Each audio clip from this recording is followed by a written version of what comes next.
Good morning, class. Let's begin with Class 12 Flamingo textbook. The chapter which we are going to study today is The Lost Spring, The Stories of Stolen Childhood by Anis Jung. This is a presentation by Mrs. Swati Thakre. Let's talk about the author first. Anis Jung is an Indian female author, a journalist and columnist who writes for major newspapers in India and abroad. She was born in Rourkela and belongs to an aristocratic, a very rich family in Hyderabad. Her father, Nawab Hosh Yar Jung, who was a renowned, a very well-known scholar and poet. He worked as the Musahib, or we can say advisor, to the last Nizam, that is the Prince of Hyderabad state. And her mother and brother are also well-known Urdu poets. So here is the image of the writer. Let's see some more information about the author. Jung, Anis Jung, hit the headlines with the publication of Unveiling India, and that was published in 1987, which is primarily a travel diary that focuses on interviews with women.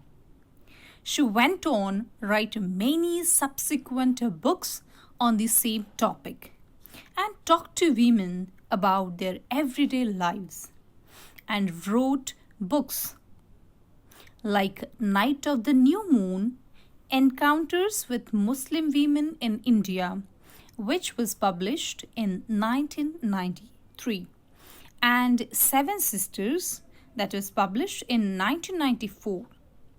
Her book Breaking the Silence, that was published in 1997, includes conversations on women's lives from around the world. Now let's have the introduction of the chapter The Lost Spring. The story Lost Spring deals with the deplorable condition, a very miserable condition of poor children who get forced to miss the simple joyful moments of childhood because of their socio-economic conditions. These children are not given the opportunity of schooling and are compelled to start working early in life. The author, Anis Jung, she works very hard to to remove the child labor through her book.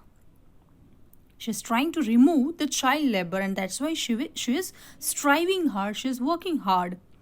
She propagates the education of children and enforcement of strict laws against the child labor by the government. Okay?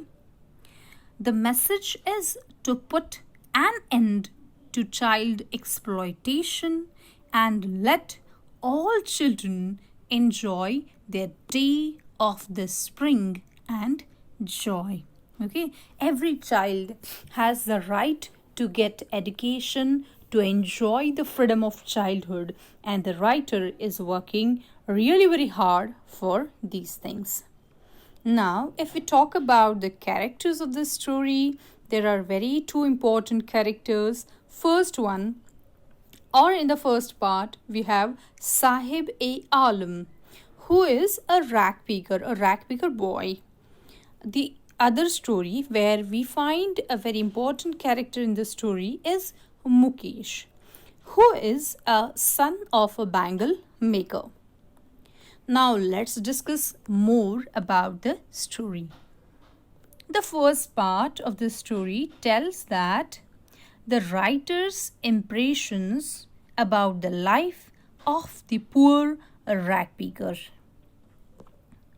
The rag pickers have migrated from Dhaka and found a settlement in Simapuri. Their fields and homes had been swept away by storms. They had come to the big city to find a living. They are poor. They are poor. The writer watches Sahib every morning scrounging for gold. Okay, gold is a very key word. Please remember. Scrounging for gold in her neighborhood. Now, this garbage is the gold for these children. Garbage is a means of survival for the elders and for the children like Sahib. It is something wrapped in wonder. So it happens in the first part that the author meets Sahib, the rag picker boy. The author sees Sahib every day searching gold in the garbage dumps of her neighborhood. Sahib and his family hails from Bangladesh.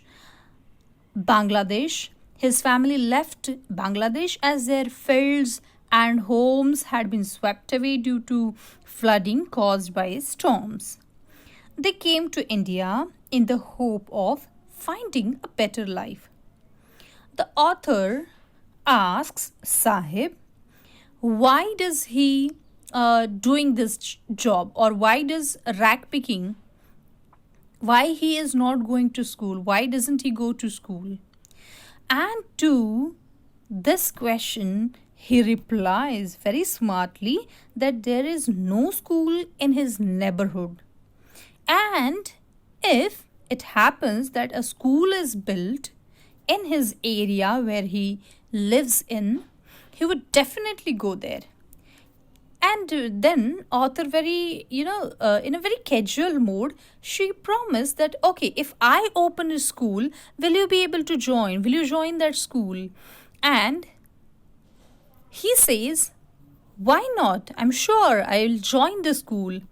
And this promise was like many promises which are made to poor children like him. Okay, these dreams, these promises are never fulfilled by any of the person. The author is embarrassed when Sahib turns up. He walks up to her one day just to know if the school which she was talking about is opened. Okay, has she started the school which she promised? But unfortunately, he gets the answer that it takes a long time to open a school. And at that time, even the writer felt so ashamed that she made such a promise to the boy.